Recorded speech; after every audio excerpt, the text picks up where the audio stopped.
Guys, Sean with AES K9. It's been a crazy, hectic day. So, first off, I just want to touch base on some things. When it comes to your dogs, guys, no matter what we're doing, no matter what your dog is doing, it's never okay to sit here and hit them with objects or things like that to stop behaviors, right? We don't want to use our hands to sit here and hit them in the face or do whatever. Playing like this is okay. Hitting a dog, whether it's with a toy, your hand, your foot, whatever, it's not okay, right? I don't care if it's on the head, I don't care if it's on the body. Unless you're sitting here playing like this and you're touching, it's not okay, all right? So first off, just want to say we're not going to do that, ever, right? I'm never going to recommend it to anybody at any time, ever, right? Next, e-collars, prong collars, slip leads, all of the aversive training tools. If anybody's ever had the pleasure of meeting Naitiri, if you see us out in public, you likely see her with a prong collar, regular collar, and an e-collar on, okay?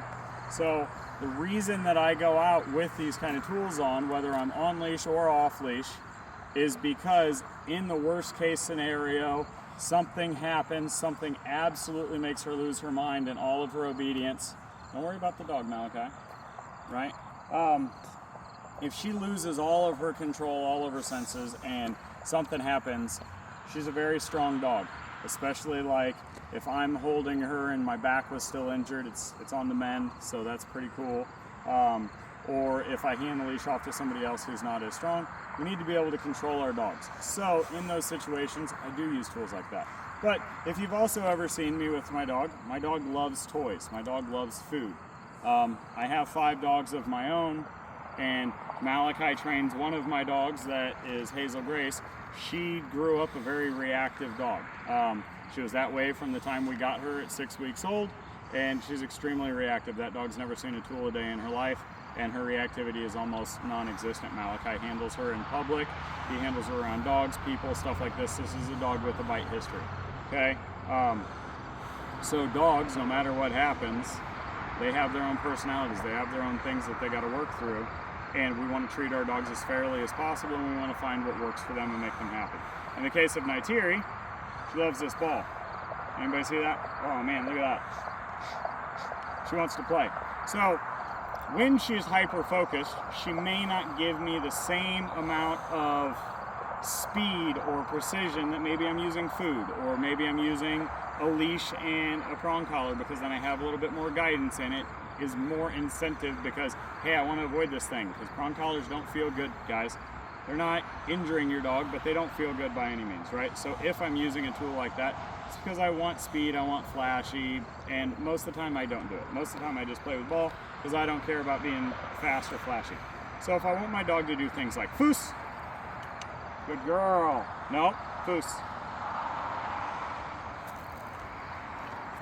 Okay. I'm going to give my dog the best reward she could possibly have. So now Hazel Grace came back into the picture. Good girl, Hazel. Good job, Tiri. These two get along pretty okay. Tiri, come. Good girl. Good. House. No. House.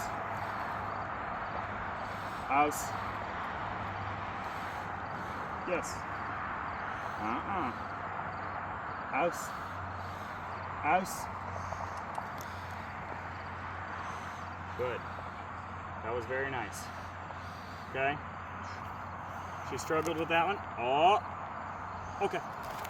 So I'm going to give her a quick little run. Right? So we want to acknowledge these times where our dogs are really struggling. Oh my goodness, yeah, I know, I love you too. Come here. Hey, house. House. No. Fine. I have another one. House. Yeah, you're being stubborn, huh? Give me the ball. Give me the ball. House. Good. Thank you. Okay. I'm going to take all of her toys away. I'm going to load one up so that we're ready to go. Naitiri really likes to do things like place and sit and down. Let's go. So, If I want to keep my Terry with me, I want to keep a ball with me. I want to keep something that she loves with me. So I could drop this, chuck it, stick. Nope, leave it. And she's going to come with me. Terry. Good job. Over. Very good. Hey, what you doing to me? Come on. Nice. Nice. Good job, baby. All right? So as long as I have a reward, something I'm going to pay my dog with, she knows I'm going to do it. She wants to work for this. Okay? Place. Flats. Flats. I'm going to motivate her, right? Positive motivators are always going to be her reward. We don't go to work without a paycheck, but we also follow the speed limit on the way to work, right? So we do have corrections. We can take away toys. We can use the e-collar. We can use the leash. We can use all these different things to both maintain the positive and negative side of things, but we always want to focus on the positive side. Okay. Okay. Primary motivator is always going to be your positive reward. Okay. I do 100% believe that there should be corrections. However, I think that corrections should be fair, and anybody who has ever trained with me will know. Oh yeah. Oh, here. Hazel Grace, no. Go.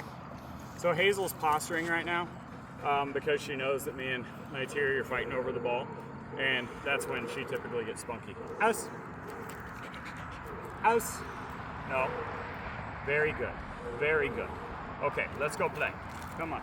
So I'm going to ask her a couple of harder things before we give her the ball again.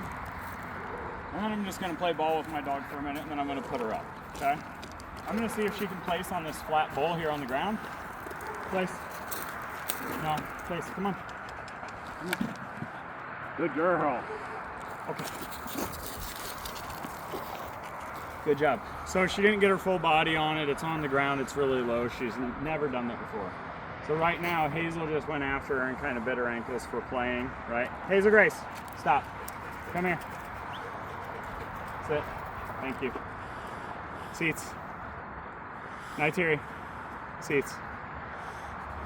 No. Seats. Hey. Seats. Good girl. She hasn't been really sitting very much this week. She did just get fixed 3 days ago, so her belly's been very sore. This is the first day she hasn't really been hurting. But I can't keep this dog down. She doesn't want to stay down. She wants to keep doing things. Flats. Flats. Thank you. Seats. Seats. Flats. Seats. Very nice. Okay. Good job. Good girl. Nice. So I'm going to do one last little one, right? I'm going to get Terry to do up on the bar stool. This is something she has seen before. It's higher up, it's smaller. I get her to climb on things quite regularly, and Terry loves it. Good girl. Good girl. House. House. Thank you. All right, we're going to go place on the bar stool. You already know this game. I'm going to hold the chair so she doesn't knock it over because she is a good dog. Place. Good job. That was very good, huh? All right, now. Lots. Can you try it? Lots. No, too small? Okay. Okay. Oh. And her release command, so when she jumped off, her release command for the ball is okay. Her continuation marker for things is yes, which means food. I'm going to bring you some food. I'm going to bring the food and deliver it to you. Her release command for food is free. I also paired free to mean just loving her up, giving her some love. And her command for like getting love and things like that, her marker for that is going to be good girl. Come here. Good girl. She's kind of tired right now. She's got a lot of water in her belly. She's had that surgery. Come on. You want to go up here? Yeah, there we go. There we go. Good job. Come on. Come on. Oh, that's my girl. That's my girl. Right? Oh, that's so good. That's so good. Off. Thank you. Hazel, what about you? So Hazel's not a big fan of food or anything, really. She's very love motivated. What? Love motivated. Very, very affectionate, right? So her main driver is this right here. This dog could be in a super big reaction moment. We never put her in those situations when she's off leash. We only ever put her in those situations when she's on leash. But she could be in an extreme threshold potential breaking situation, whether she breaks it or does not break it. You can redirect her and just give her love and she's gonna come back. Hazel Grace! Yeah, come here. Oh, that's good. Nice. All right, off. Hey. No. Sit. Sit. Good job. Down. Down. Very good. Heel. Oh, what was that? What was that, you crazy lady? All right. Can we dance? No. Oh, you cheated. You cheated. That was the end. That's the end of our routine. Oh my goodness. Off. So normally she does this whole routine: sit, down, heel, spin, finish. Middle. Hazel, come here. I recently added middle Down. to the rotation. No, down. Very good. Finish. Oh, that's my girl. Can you middle? Middle. Nope. I don't. I go from back. She goes from the back. Here, do okay. you want? Middle. Very good. Here. Nice. So she did know that. You've been doing really good with her, buddy. I really like it. She's still really flashy. She loves it. But what she's waiting for is that, right? So at the end of her routine, no matter how much you train, how little you train, this is what Hazel wants. This dog has been the biggest pain in my butt for 2.5 years. She's a wonderful dog. I don't bring her out as much because of those reactive moments. I don't want to get into a training situation where I'm showing customers how to do things and then I have to work on that dog because that takes time away from my customers, right? But again, not even Hazel's ever seen a corrective tool. Naitiri has seen corrective tools. She was my school dog, so when I went to the Tom Rose School and I went through that program, we learned how to use prong collars, we learned how to use e-collars, but we learned a lot about what the dog's thinking, what the dog's feeling, what is the dog understanding from this behavior. What we don't want to do is get into this habit where we're punishing our dog, punishing our dog, punishing our dog, punishing our dog. But what does our dog understand? If all we're ever doing is punishing, did they understand the behavior? Did they have the desire to do that job, right? And if you have to correct your dog and you got to punish your dog over and over and over and over and over, your dog doesn't understand it. We need to go back to step one. Let's do some luring. Let's have some fun, right? So Naitiri today, she's a little rusty because I've been down with my back. A month ago, I was in a wheelchair for 2 months prior to that, and I just had my back surgery, and I'm just now able to really get moving and flowing and starting to feel good. So Naitiri's been sitting on ice for, I don't know, about 6 months not being worked. She's a 1.5-year-old dog. And she went to school with me last year, and then I started focusing on the business. So there are things that she's rusty on and I need to clean up, and I'm rusty because I haven't kept her up on it. I haven't kept myself up on it. So things like when she was struggling to give me the out, instead of punishing her for it, I calmed it down, I offered her another ball, I put my hands on it, I did different things to try to incentivize her to get it, right? I want her to have that primary motivator always. Now, if in the flip side, we are sitting here, we're gonna go this way. If on the flip side, I'm sitting here punishing and correcting my dog all the time and I'm not giving her these positive things, I want to have a dog that stays with me. She's already got her positive motivator. It's in her mouth. It's hanging out, right? In the case of Hazel, who's way over across the field over there. Hazel Grace, let's go. Good girl. Come on. Yeah, good job, right? If I didn't have, come on.